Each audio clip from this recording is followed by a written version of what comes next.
Pwede pa rin daw magpatuloy ang pagbawi sa mga ari-arian ng mga sangkot sa issue ng flood control projects kahit mawala pa ang Independent Commission for Infrastructure ayon sa Department of Justice.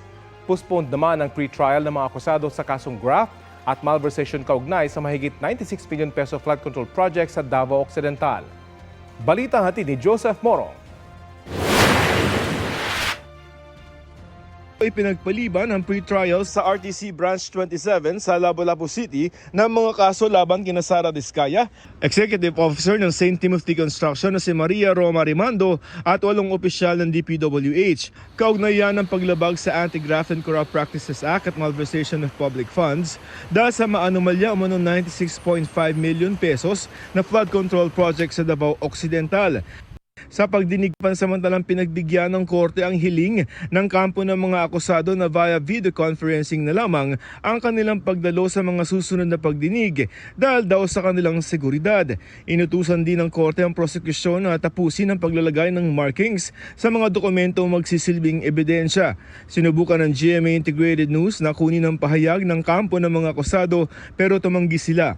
Hindi rin nagbigay ng karagdagang detalye ang Visayas Ombudsman. For your attention na nag-focus dun mo sa kanyang corruption cases. But in deference to our central office, we were given orders to let them give kanabit ang mga press releases. Okay. So, I'm sorry, I cannot say anything about the case.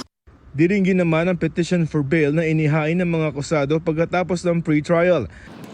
Ang 8 luxury vehicles sina Sara Diskaya at asawang si Pacifico ipasusubasta ng Bureau of Customs sa February 11. Isa rito ang Rolls Royce na sumikat dahil sa payong nito. Inaalok na ito ngayon sa 29 million pesos. Pinili ng BOC na isubasta pa rin ito kahit pwede na itong i-direct offer.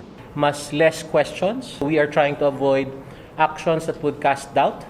Ang mga sasakyan ng mga Diskaya bahagi ng 4 na bilyong pisong halaga ng mga ari-arian na hinahabol ng Technical Working Group na binuo ng Independent Commission for Infrastructure o ICI. Bahagi yan ng 24.7 billion pesos na assets o ari-arian ng 140 individual at 300 korporasyon na sangkot sa flood control scandal. Kaya hiniling na ng Anti-Money Laundering Council o AMLC na i-freeze. Pinag-usapan na ng TWG kung anong mangyayari sa paghabol kung sakaling buwagin ang ICI.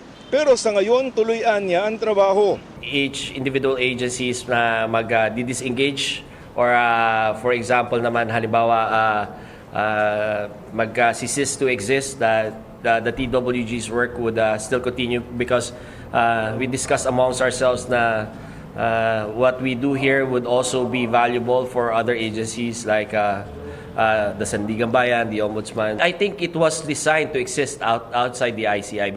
Sabi ng Justice Department, maaari pa ring ituloy ang forfeiture o pagbawi sa mga ari-arian kahit wala na ang ICI. What was agreed upon is that the work never ends, despite the ICI being dissolved, if that even happens. Sabi dati ni ICI Special Advisor, retired General Rodolfo Azurin, nasa Pangulo na kung ipatutuloy pa niya ang trabaho ng ICI. Pero sabi ngayon ng Malacanang, depende na raw yan sa ICI. Kasi independent commission sila. So ang magiging decision nila, dun lang po ang Pangulo. Sa mga orihinal na commissioner ng ICI ay tanging si ICI Chairman retired Justice Andres Reyes Jr. na lamang ang natitira. Wala pang pumalit sa mga nagbitiw na commissioner. Sabi ng Malacanang, nasa ICI kung gusto pa nila ng mga bagong commissioner. Independent body po kasi ang ICI. So ayaw po makialam ng Pangulo kung ano po ang magiging decision nila. Kung ang decision po nila ay gusto nila na magkaroon ng panibagong miyembro, sabihin lamang po nila sa Pangulo. Hinihingan pa namin ng pahayag si Reyes at ang ICI. Joseph Morong nagbabalita para sa GMA Integrated News.